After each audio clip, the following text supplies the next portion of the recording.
everyone. Welcome to the panel on spiritual environmentalism. My name is Rebecca Feldman. I run Jewish heritage programs at the University of Pennsylvania. Our first speaker is Ellen Bernstein. Ellen is the founder of the first national Jewish environmental organization, Shomrei Adamah, the author of numerous books on the intersection of Judaism, Bible, and ecology, and a member of the Yale Forum on Religion and Ecology Advisory Group.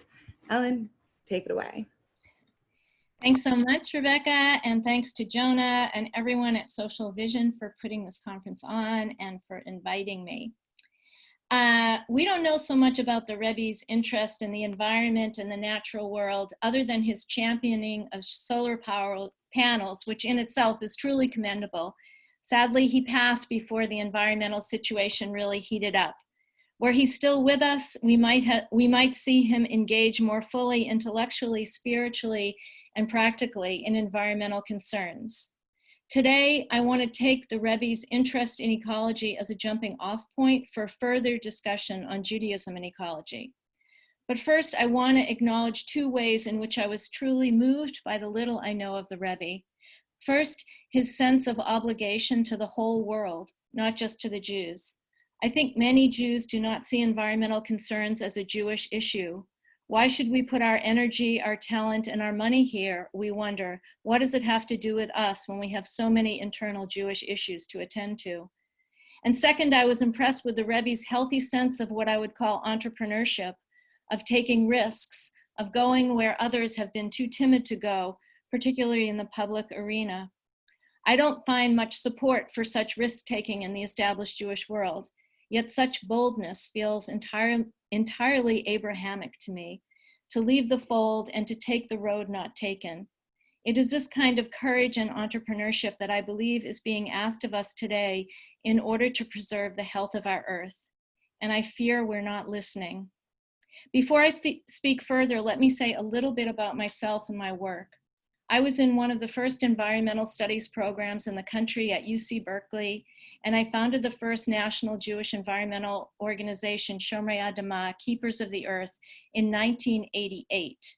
I started Shomrei Adamah because I believed that ecological ideas coincided perfectly with Jewish ones, and I believed that religious organizations must assume the mantle of environmental leadership. Shomrei Adamah's work was largely educational. We reflected upon and discussed the text, traditions, and practices of Judaism from an ecological perspective, and developed books and educational materials to help engage the Jewish community in environmental concerns. We laid a philosophical groundwork for Judaism's ecology. Over the years, I came to see that the way we communicate the environmental message, both in the religious world and the wider world, the language we use and the stories we tell and the way we frame the message is as important as the message itself. We need compelling, robust, and nuanced language to inspire and connect us more organically with the natural world. Too often I have felt that environmentalists were speaking to a narrow audience of like-minded allies. Contemporary environmental language can be too driving, too compressed, and too political. It's often more transactional than poetic. People today are suffering from green fatigue and can't bear to hear about one more climate disaster, one more deadly heat wave, deadly forest fire, or deadly hurricane. We tune out and turn off. I felt that our language and our communication efforts are hobbling our ability to reach wide audiences. The challenge before us is so great that we must be able to address people with widely different perspectives. After all, the environment is not just for environmentalists. I have always sought a more embodied and less scientific language, a more evocative language that could convey the richness and meaning of the natural world and help us build a relationship with her. We will only conserve what we love, wrote the Senegalese environmentalist Baba Dioum.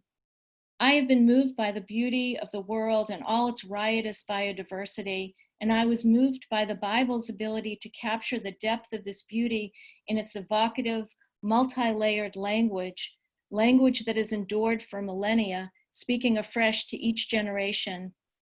I love that the Torah's ecological ideas were so embedded in its stories that one doesn't necessarily even recognize them as ecological.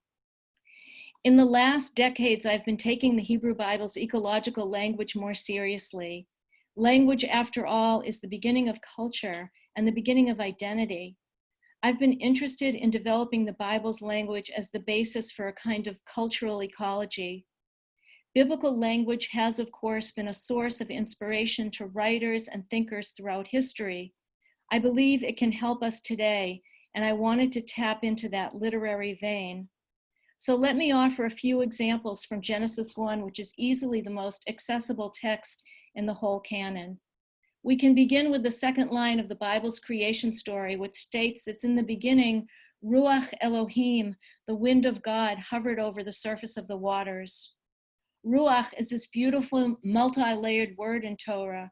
Ruach is the wind, and it's also the breath, the place where the breath from inside our lungs meets the outside atmosphere. And of course, Ruach can also mean spirit, so it's the place where God, breath, and wind coincide. Ruach is used over and over in Torah, intertwining these three meanings, wind, breath, and the divine. Since God, the breath, and the wind are all bound up together, when we contaminate our air, we're contaminating God, chasing God away. And when we engage in restorative activities like gardening and farming and tree planting, when we rebuild the soil, which acts as a carbon sink, and plant trees, which will capture carbon and turn it into tree flesh, we are intentionally exchanging carbon for oxygen, and we are building a temple for God, a temple that God can inhabit, where God too can breathe. A second ecological idea from Genesis 1 is embedded in the primary trope of the creation story, and that is that everything, every aspect of the creation is designated as tov, or good. The light is tov, the water, air, and earth are tov, the trees and vegetation are tov, the stars and planets are tov, the fish and birds are tov, and the land animals are tov. Environmental ethicists are primarily concerned with the value that we attribute to the natural world. They distinguish between instrumental and inherent value. Instrumental value is the practical value that things, and in this case, nature, can provide. Instrumental value assumes that nature exists for people to use for their own ends. Intrinsic value, on the other hand, is the value of the creatures and elements of the natural world as ends in themselves, whether or not we humans deem them useful or valuable. In Genesis 1, the goodness of the wild and biodiverse world is the preeminent value. The rabbi, philosopher, physician Maimonides, writing in the 12th century, said that the goodness of all the creatures is a testament to their inherent value. Each organism has integrity, each contributes to the whole and is required for the whole. The world is built on the foundation of the goodness of the creatures, without which it could not exist. The final word that I must mention today is the verb resh daled he, or the English to have dominion over, in Genesis 1:28. Perhaps if you're familiar with this text, you'll recall that when humanity was created, last after all the rest, God gives a human creature mastery over the earth and dominion over the other creatures. Sadly, or perhaps I should say tragically, the English word dominion has given the Bible and Judaism and Christianity a bad name in environmental circles. Thousands of articles and entire books have been written about this verse ever since the historian Lynn White wrote an article in Science magazine in 1967 implicating this biblical dominion as the source of our environmental crisis. White said, and legions of people agreed with him, that God's giving humanity dominion was a mandate for humanity to dominate and exploit nature. This reading is entirely out of context and shows no appreciation for the sense of goodness and ultimate value that permeates the whole creation. If you read the full text, it only follows that the human's job is to be a benevolent, loving caretaker of the creation. Why would God want people to exploit a world of beauty and goodness that God had just created? This idea of dominion as domination is what I was taught 30 years ago when I was a college student at Berkeley, and this is the reading that continues to be taught in environmental studies and geography courses, that invariably turn young people away from Judaism and Christianity. Much of my own work is dedicated to this audience, since there's such a dearth of writing on constructive biblical approaches to ecology that make it into academia. So I want to conclude with a plea. For the last 2 decades, I've been one of a handful of Jews doing scholarly/creative work on the intersection of Judaism and ecology. There's so much that needs to be done. I tried for years to start a religion and ecology master's or seminary program where students not only learned the basic Jewish and ecological ideas, but also participated practically in hands-on ecological projects. Academia offers so many possibilities to engage young people in interdisciplinary ecological work. It's been disappointing that no seminaries and few universities are picking up on this.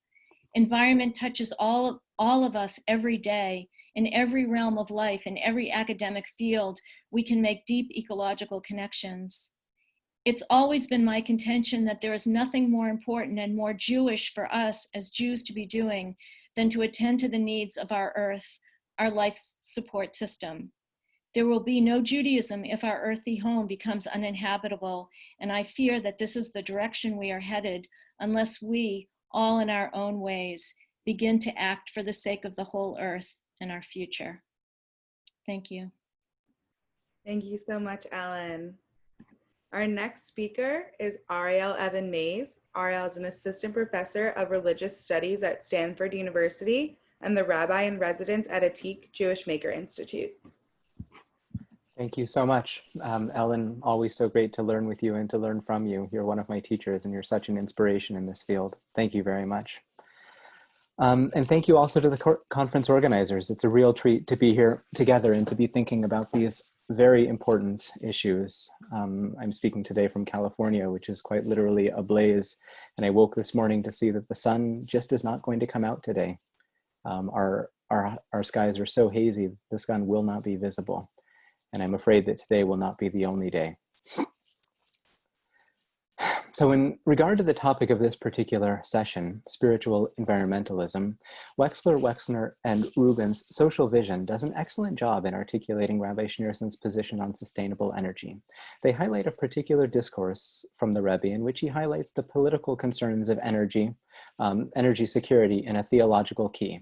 Uncoupling Americans from carbon fuels, he notes, will reduce the reliance, indeed servitude, to foreign countries and interests. So the key to this investment is solar energy.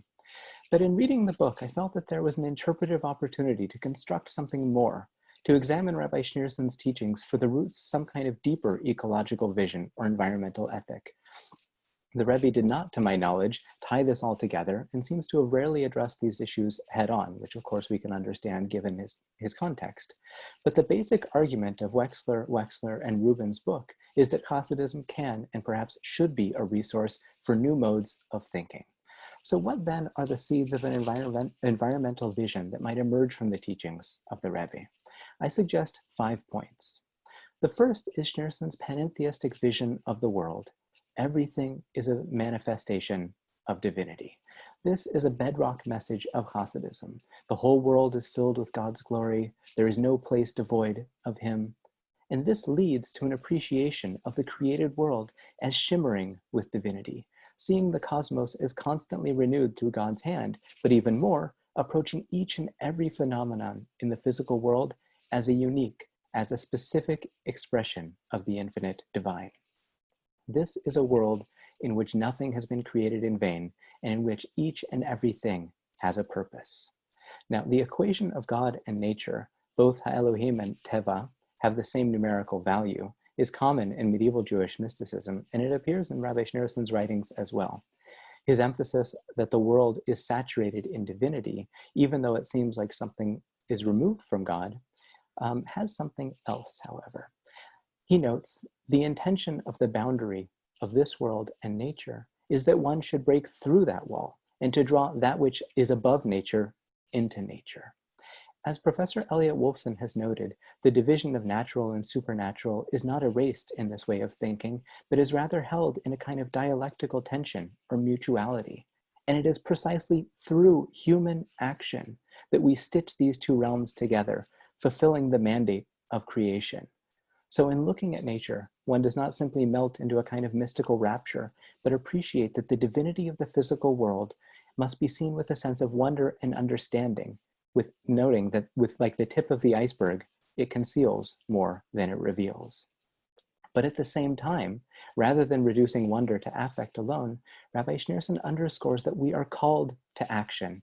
We are called to take an active partnership in improving this world and in healing this world through our own deeds. The second point of Rabbi Schneerson's legacy is his explicit and complicated appreciation of science.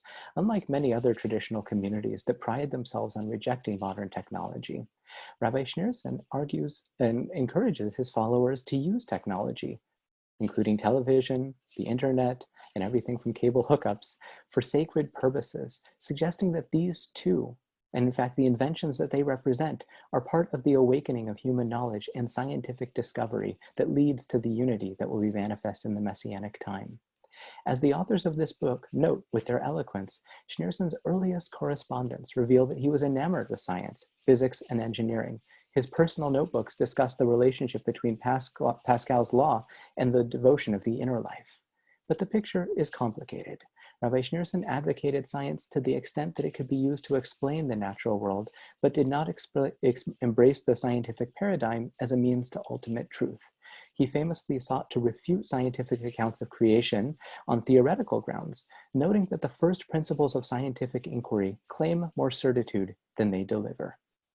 Elements of this position resonate with the work of scholars like Lisa Sedaris, who argues that many modern religious thinkers have in fact ceded, and I quote, too much territory and authority to science and its alleged mythic potential. She decries the scientific narrative for its, one more quote, overtly human-centered and human-exalting worldview, which is inimical to genuine appreciation, wonder, and concern for the natural world. That's the end of the quote. Rabbi Schneerson was committed to a view in which humanity held pride of place and made no apologies about that. But it was not one, he argued, that should lead to hubris, just the opposite. The celebration of human creativity is always coupled with an awareness that everything comes from God and is God, and must therefore be engaged with in preserving and uplifting this world. This brings me to a third point, his remarkable sense of human interconnectivity, the absolute demands of responsibility placed upon each and every person. Part of the problem with much of environmental discourse is that it leaves the decisions up to what Amitav Ghosh has described as the individual moral journey, rather than to a sense of obligation or beholdenness to normative action, whether communal or individual. Rabbi Schneerson's teachings cut in the opposite direction. Lifting up the Talmudic maxim that all Israel is responsible or guarantors for one another, he consistently emphasized that it's not enough for one to remain in the ivory towers of mystical contemplation, or even to see to it that one's own religious life is well fulfilled. One must go out into the world, he taught, and thus to effect change. One example, in 1974, he started the famous mitzvah campaign to encourage Jews to affix mezuzot upon their doors. In a theoretical discourse from that year, he explains why. Because the entirety of the Jewish people constitute a single united entity, dwelling, as it were, in a common home, it is therefore significant if each and every room belonging to a Jewish person has a mezuzah. Because we all inhabit that common home, we are all responsible for taking care of it. This expansive vision of the home, of rootedness in one's environment, the mutuality of obligation it engenders, could have profound echoes for thinking about environmental stewardship. Rabbi Schneerson's thinking emphasizes obligations to one's community, to the Jewish people, to humanity, and to the world, as to a certain extent as the ultimate expression of one's religious being. The fourth point, lo hamidrash ha'ikar ela ha'ma'aseh. It's not about ideas, or not primarily about ideas, but about action. Redemption is nigh at hand, Rabbi Schneerson was famous for having taught. But one cannot sit idly or passively by. One must take a critical role in that process. One must bring everything into relationship with God. Education is not only about ideas, but about the way in which it can touch and see and transform one's daily life. Rather than abstraction, scholarship and education are processes of self-formation that lead one to act in the world with a renewed sense of purpose, vision, and empowerment. This bespeaks a kind of interesting practicality expressed in Rabbi Schneerson's punchy formulation: work within nature, but believe in that which is beyond it. And finally, I want to highlight Rabbi Schneerson's optimistic vision of an unfolding future, one which includes progress, change, and transformation, albeit not in a linear way. These move in the direction of unity, he taught. The unity and lack of divisions in the coming of the Messiah, he said, will also transpire in the time of preparing for the days of the Messiah. We see this, he said, in the last period, that the entire world is moving toward that kind of connective unity. So his thinking can help us create a theological language that reflects the growing awareness of ecosystems and the radical interconnectivity of life on this planet, but more so, the interconnectivity that is necessary in order to effect positive change. So, a few conclusions. There are critical questions that his teachings do not help us address, at least as I've been able to figure them out. Animal agriculture, corrosive industries, single-use plastics, things like that. And there are complicated issues in his legacy, including the privileging of the Jewish people and the rejection of some well-considered scientific findings. So why turn to Rabbi Schneerson? Because we need to look beyond the front page of the New York Times to come up with a cogent and compelling, a poetic answer to the Anthropocene and to climate change. Judaism is a rich, a thick tradition, a civilization, one that is filled with legal obligations and mystical narratives that provide a perspective that is different than the instrumental or extractive reasoning that dominates modern consciousness and that Ellen has just described. Rabbi Schneerson's vision is so helpful because of its attempt to twin theology and ethics, because of the way in which he strove to incorporate scientific knowledge together with the Torah into a single body of discourse without simplistic syncretism.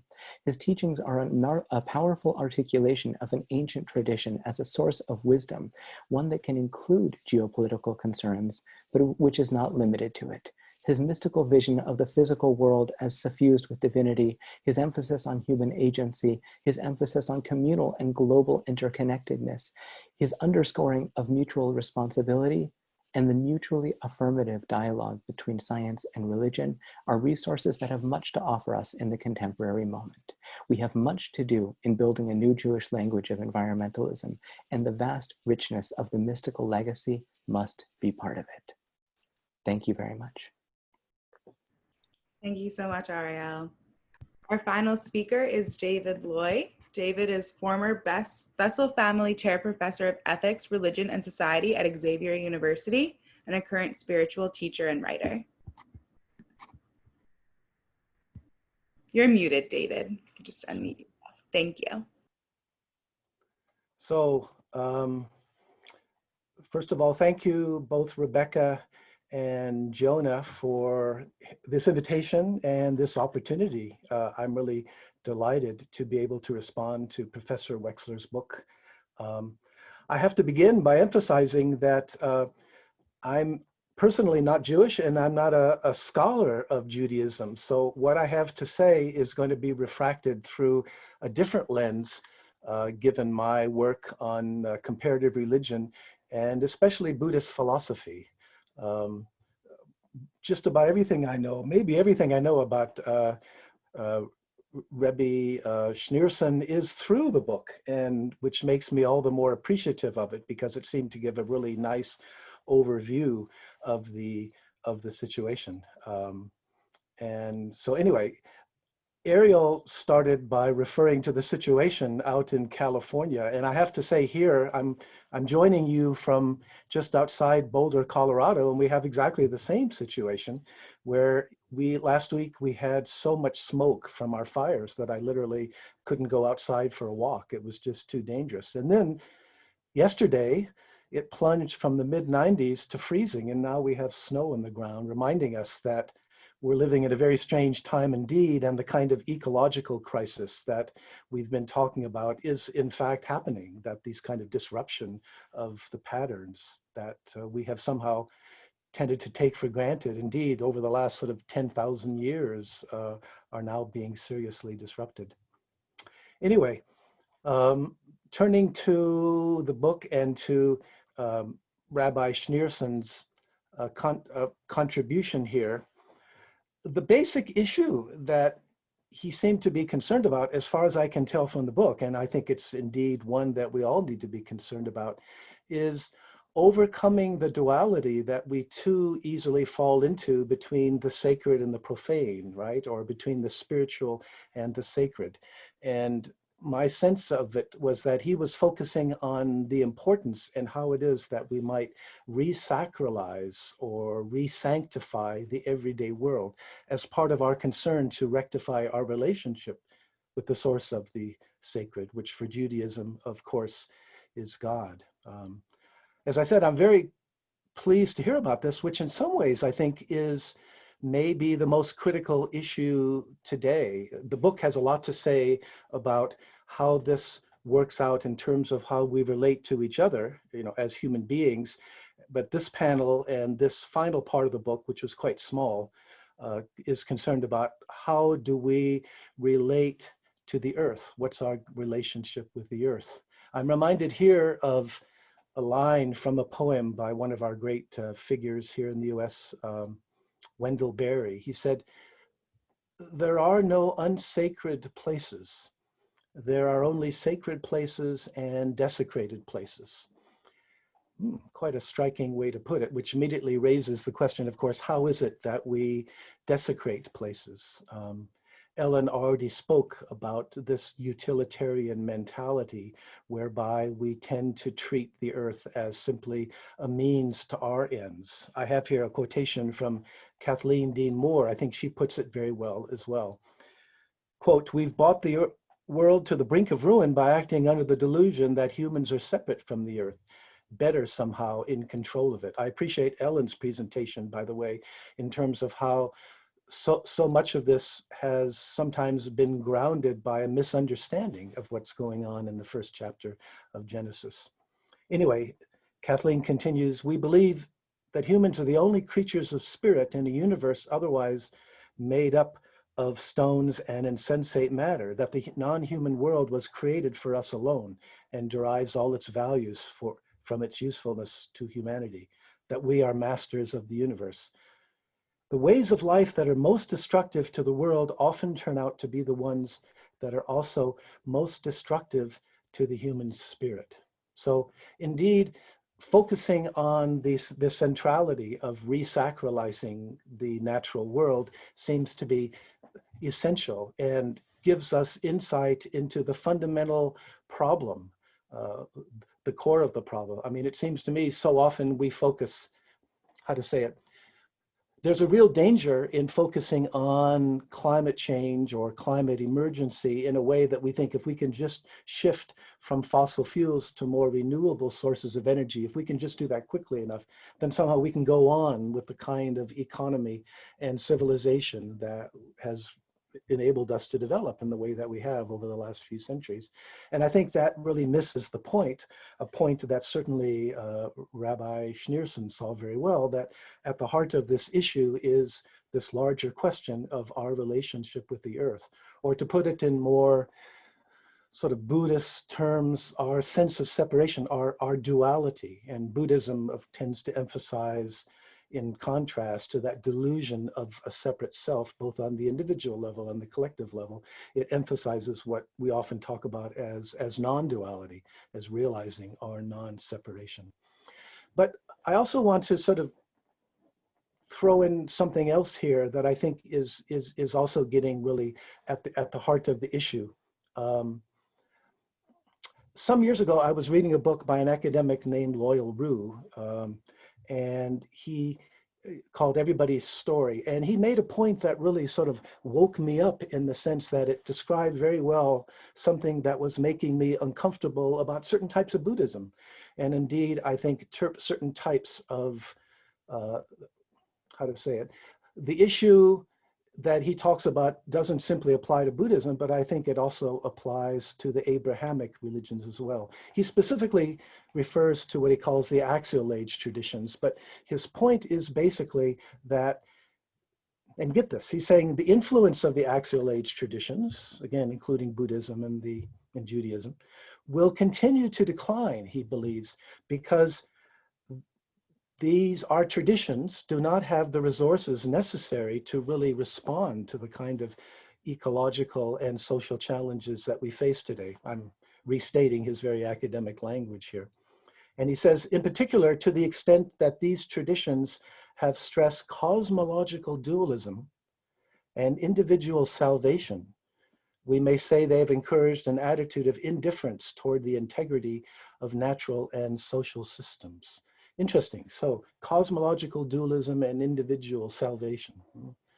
The cosmological dualism is quite striking because it's a central feature of just about all the Axial Age traditions, the idea of some duality between this world and some higher world.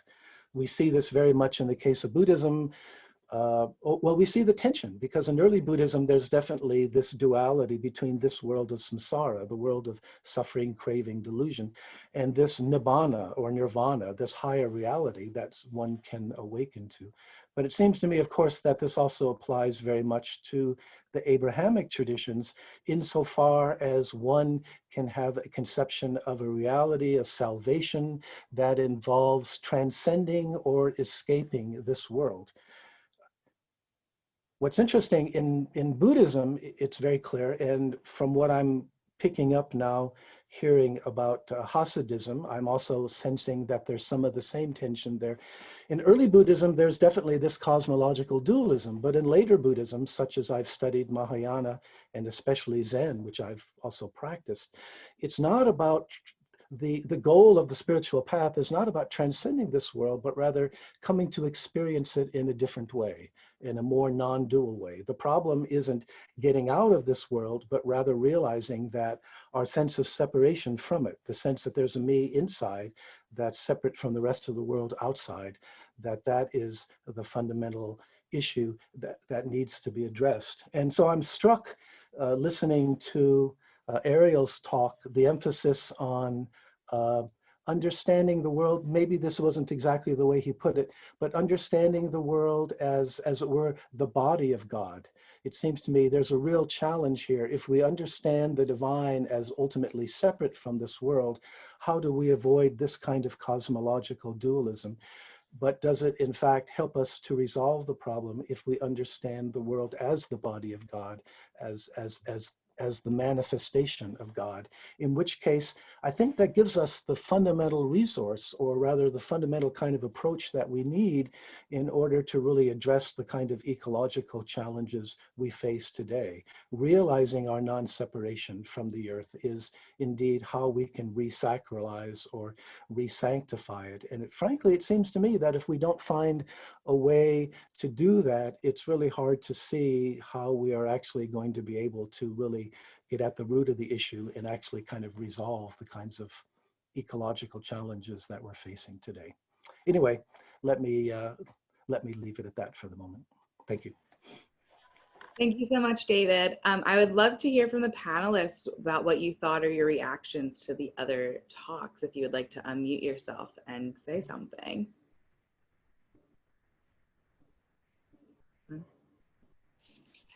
Thank you, David. That was really wonderful. I entirely agree with what you've said,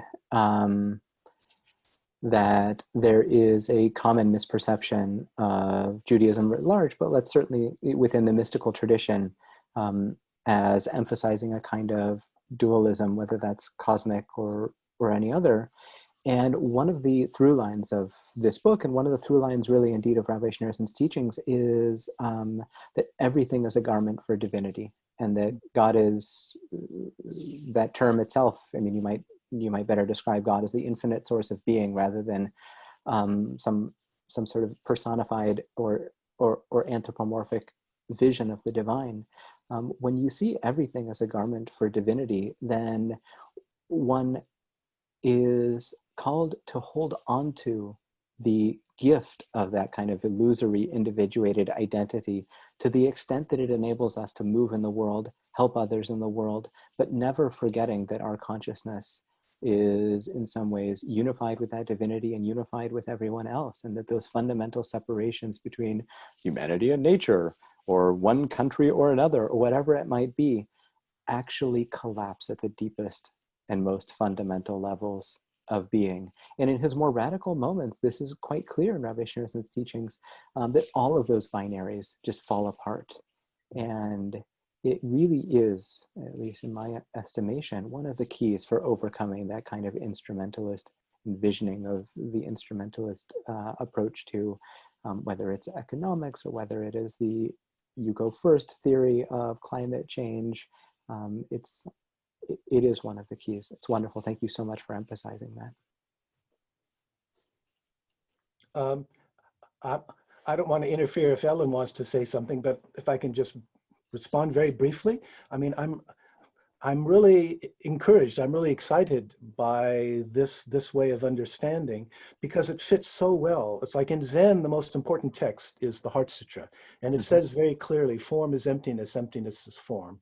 And if we acknowledge that, you know, God is beyond name, beyond form, beyond description, that there's nothing that we can use to sort of grasp God, and then it depending on how we understand emptiness as well, this can be understood as making very much the same point, that everything we're experiencing is a manifestation of this emptiness. It's a temporary form that the emptiness takes, and it does really suggest an important resonance between the two traditions. Yeah, there's often in mystical Judaism, going back to the 12th century, there's this interesting sort of play in which the emptiness is described either as ayin or as malay, either as the empty nothing or no thingness, the total not, or as the ultimate fullness, a fullness that is so full it can't be contained. And I guess it sort of depends on how you're thinking about it. But in many senses, exactly that paradox is there, right? This mystical text from the 13th century says God fills all names and is confined by none of them. God fills all beings and is defined by none of them. And it's really being able to appreciate that infinite sweep of divinity that I think is sort of the radical call that Rabbi Schneerson was putting forward. And part of the problem that I think Buddhism today is facing is that many people, I'm sorry to introduce this, but I think it's kind of interesting in relationship, is that many practitioners will still, what we say, cling to emptiness. In other words, still tend to separate what Judaism might call the divine or the ultimate reality in Buddhism, and sort of through their practice have some taste or open up to that, but then separate that from the forms, from the world, from people, from social and ecological engagement. And I would say within the Buddhist tradition, that is a major problem why Buddhists are not engaging sufficiently with the ecological crisis. And my sense from what I've been hearing and from what I read is that there's some of the same issue within Judaism. Sorry, Ellen, I've been talking too much.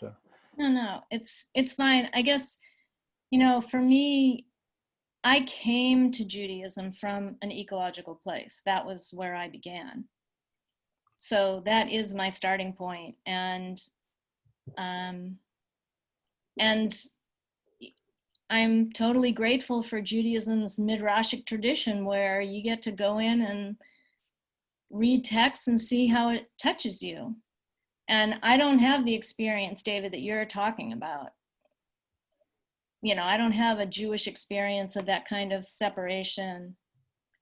It doesn't mean anything to me, you know, in my own personal experience. I just think we hold on to these conventions that aren't really so relevant. I don't know. I just feel like people really hold on to these old conventions, and it's not necessarily what's going on. The Jewish, you know, there are some incredible things going on in the Jewish world ecologically, but mostly in terms of the Jewish farming movement is huge. But in general, a lot of these ecological ideas that we've been talking about haven't penetrated, you know. But you know, like these young people who are doing this Jewish farming stuff, you know, that's a whole enclave that actually is, it's a whole way of life. And that's a really good example of how people are embracing ecological stuff. But it's, you know, it's very limited.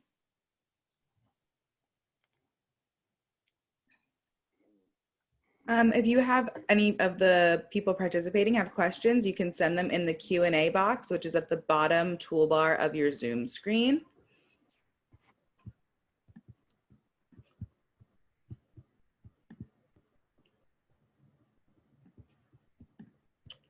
We have any questions?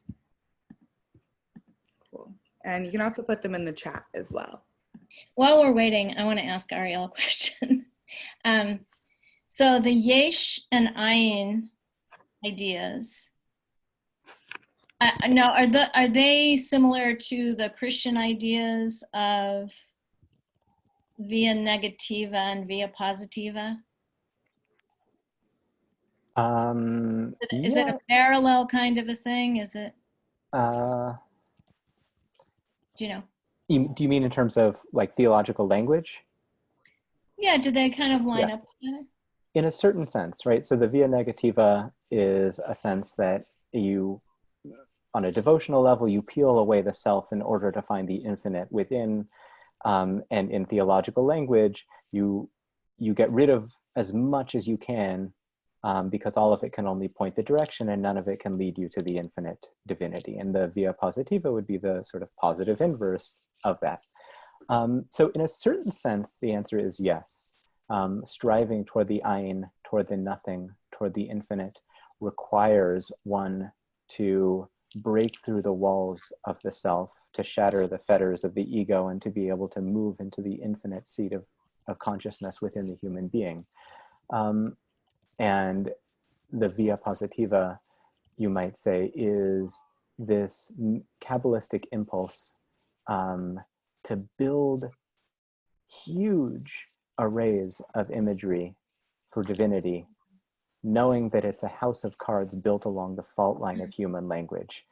You have this in certain Hindu traditions, and certainly within certain Buddhist traditions also, that the retreat into silence is manifest in certain sort of thrusts, but there's also a kind of inverse that goes in the opposite direction, which is to build this enormous structure, knowing that it all is rooted by a point of unity nonetheless.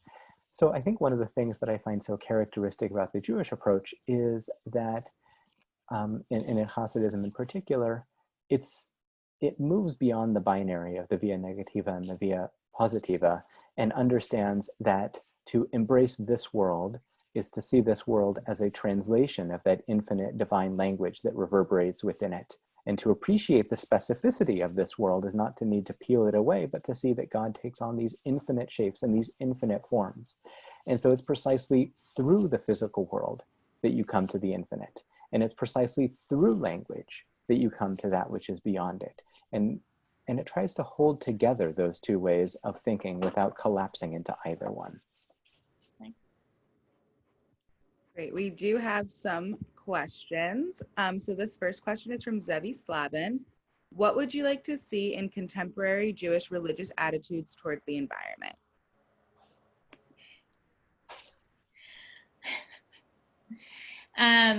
So I'll start. I would like to see Jewish ecological ideas integrated entirely into Jewish life. Right now, what you have are certain Jewish environmental ed programs for kids, but it doesn't feel like it transcends this kind of pediatric Judaism. And it's ecological ideas, they're just not taken seriously in Judaism. So you don't have many scholars, you have hardly any scholars doing work. I'd love to see programs in Judaism and ecology in seminaries and in university. Personally, I'd love to see entrepreneurship type programs throughout the Jewish world, and major programs that Jews are taking on that have to do with ecological restoration in a myriad of ways. I mean, there's just zillions of things that people can be doing, and I'm not seeing enough. Other people want to respond? Yeah, I would say two things. Thanks, Ellen, for that. I completely concur. Two things that come immediately to mind. One is more abstract, and that is the building of a very deep Jewish theological language, which has essentially to do with environmentalism, which is not simply, as I sort of flippantly said, reading the front page of the New York Times and trying to figure out how do we say that in Jewish, or simply just using it to buttress the concerns that we know from secular ecology. Now, and that is something that will take time. The second is, I belong to a community, thinking broadly, that sees Jewish law as binding, or sees Jewish law as an important force in constructing our contemporary lives. I would love for that community, rather than looking carefully at a product in the supermarket aisles to see if it has the symbol of whether or not it is kosher according to dietary laws, to weigh every purchase, whether that is on an institutional or a personal level, and indeed every action, in thinking about whether or not this is kosher along environmental lines. Our next question is from Michael Wexler. How do we bridge the practical and ethereal gap that seems to exist between what Ellen is discussing and Ariel and David? Does it need to be bridged?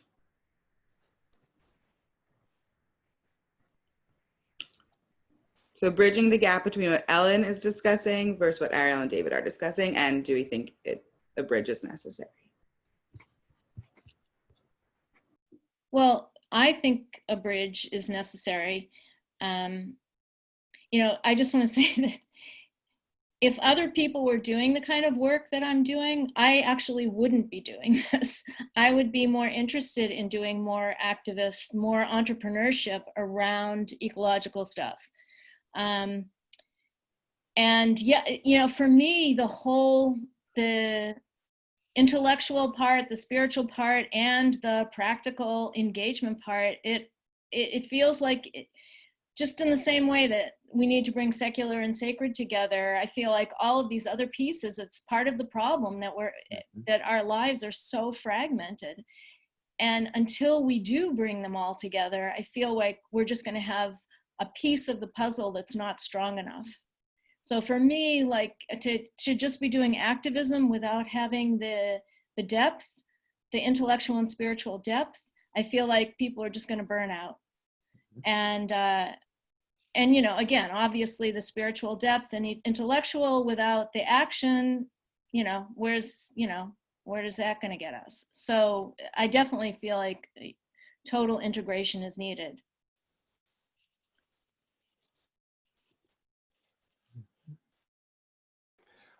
I'm struck that we could be having exactly the same discussion, making the same points in the Buddhist world using Buddhist language. It's really exactly the same challenge insofar as our spiritual traditions have been understood to focus us on some ultimate reality that somehow has an existence separate from the world such as we experience it. And it really seems to me it's really very much the same challenge in all these different traditions. Buddhists have been very slow picking up on this. One point worth mentioning, though, is one of the resources in Buddhism that I think is very important is the idea of the Bodhisattva path, where you have a double practice. You continue your own meditation, your own rituals, your own spiritual religious work, but you realize that's insufficient. You think that has to be embodied in terms of how you actually live in the world and relate to other people and the environment. So I spent a lot of time sort of encouraging that, understanding our practice in those terms, because lots of Buddhists still think real practice is when we're meditating, and if you're out there engaged, you're distracted from practice. And we've got to stop thinking that way. There are the two aspects of practice, doing whatever we can to address the ecological crisis. We have to understand that as a spiritual act. And it seems to me like we're still most people fairly far away from that. Yeah. Our next question is from Rabbi Cheryl Klein to Dr. Bernstein. Can you give more specific examples of how the Rebbe was an advocate of environmental concerns? Oh, I can't. I mean, I only read those 4 pages. So about solar panels. So I'm not, actually, I think that's a better question for Ariel than for me. Yeah, I mean, the solar panels is really the key example. That's the one in the book, and I did a lot of sort of poking around and seeing what I could find, and there isn't that much else. Um, you might say that the Rebbe was really at the sort of height of his power in the 1970s and the early 1980s, before modern ecology and modern environmentalism and the study of religion had come together in the ways that they have now, as well as the fact that the acute problems were not as visible as they were to become in the 1990s. So again, we can understand that given his context.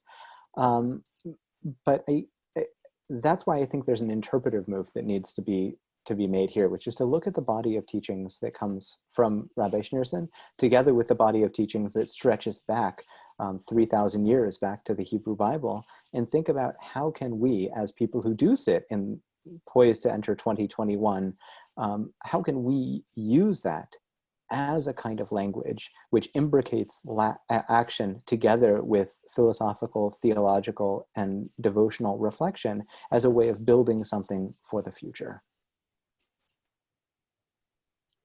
Thank you. Our next question is also for Ariel. Can you say something about thinking about ecology from a halachic legal perspective as well as a mystical one? Sure, that's a question that keeps me up at night.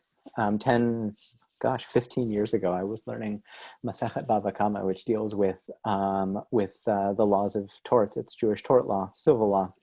And my teacher, Devorah Schoenfeld, who now teaches at Loyola, threw out this insight where she said, I wonder if this applies to pollution. And then we just sort of like moved on. And that sowed the seeds of this project that I've been thinking about for the past 15 years, which is if, as, Robert Cover has this famous essay about rights versus obligations in Judaism, where he talks about the American rights-based system, which is relatively indifferent to the ends, and it's all about what are my rights, versus he has this formulation about obligation, that to be one who acts out of obligation is the closest thing there is to a Jewish definition of completion as a person within the community.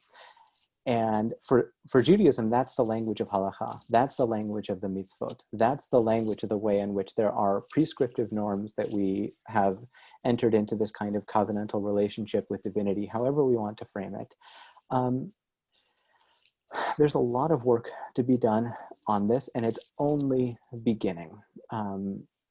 One good example that I often come back to is the way in which Judaism has these categories of damage, Aish being one of them, fire, one that is certainly pertinent to the current moment, another being bor, a pit, that these categories of damage feel very sort of tied into an ancient Near Eastern context. But if you think about them in their expansive definitions, Aish is anything that I, as a private citizen, do on my particular land that impacts other people in a negative way as it is carried there by the forces of nature. Let's just use that word. So if I light a fire on my land and it carries out and destroys other people's lands, I am responsible for that. So that's one way of thinking about a kind of halachic language for any kind of force that we start on our own land that goes out. Bor, a pit, is anything that is stationary that causes damage. It also clearly applies to runoff from one's industry. So industrial waste, that's first of all. Single-use plastics that go out and destroy everything from ocean life to my own ability to appreciate nature because it is filled with plastic. That's another. But bor has this amazing dimension, which is that it accounts for cumulative damage. If everyone digs a pit on the bottom of someone else's pit, this is one of those funny cases given in the Gemara, and then it causes death because it is so deep now, everyone who has contributed to that is held liable. And one of the things that modern environmentalist discourse is sort of locked on is like this question of cumulative damage and future-oriented norms. Like, how do we deal with that? And here's a language from within Judaism which tries to think through that question of, if we're all contributing to a problem, how can we all be a part of the culpability and then a part of the solution to that as well? So part of my attempt in creating this language is to pull people who are committed to halacha out of thinking about not only like which part of the prayers do I say now, which part of the prayers do I say later, or is this kosher according to this law, or this kosher according to this law. You know, I'm following the footsteps of Abraham Joshua Heschel, who often asked his students, we ask ourselves whether or not this is kosher, but and this is kosher, but we've never asked ourselves if the atomic bomb is kosher. Mm. And in its own way, like that's our question of the 21st century. Is this kosher according to the deepest fundaments of what Judaism teaches about the relationship that we have to the world around us? And people have done this work. Reb Zalman has done this work in his own way. Zalman Schachter Shalomi, Arthur Waskow has been doing this work. But in terms of building a rich halachic language, that's something that is yet to be done.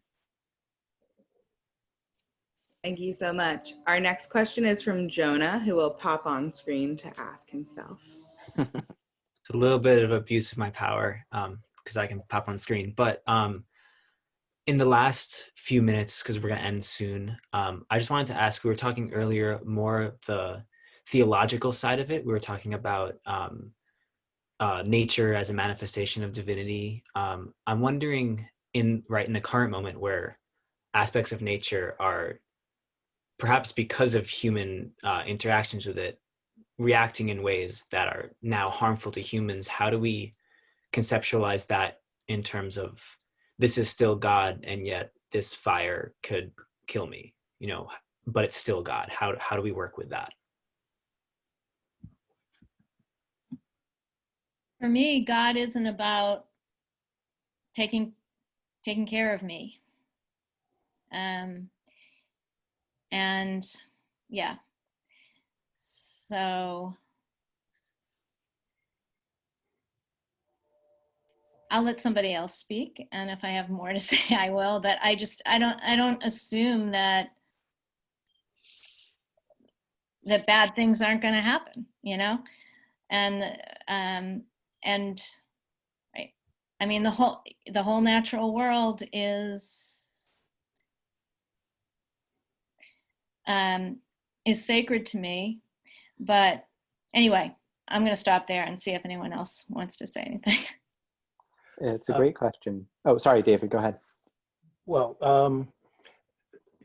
it's not only a great question, it's the question, I think, for those of us who, want to talk in these terms about, understanding in a non-dual way, or understanding the world as God's body. I mean, just to give very briefly the Buddhist response, talking about two different perspectives or two different dimensions, again, referring to the form and the emptiness.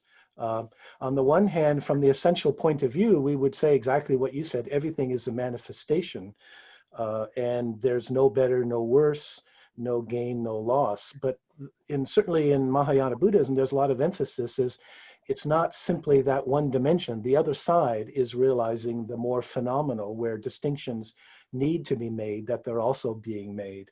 And that in that case, obviously some things are going to be better than worse. We don't want these forest fires, for example. And of course, the challenge, you can say the ultimate spiritual challenge, is to sort of integrate the two of those. So there's a lot to say there, but let me leave it at that. Thank you. Jonah, it's a great question. I'm actually writing about this together with my colleague, Alex Weisberg from NYU. Part of this gets right back to the heart of the Hebrew Bible, and it's true in the rabbinic tradition as well. The land is not passive. The land is active. And the book of Leviticus is very clear. If people misbehave in the land, it will vomit them forth.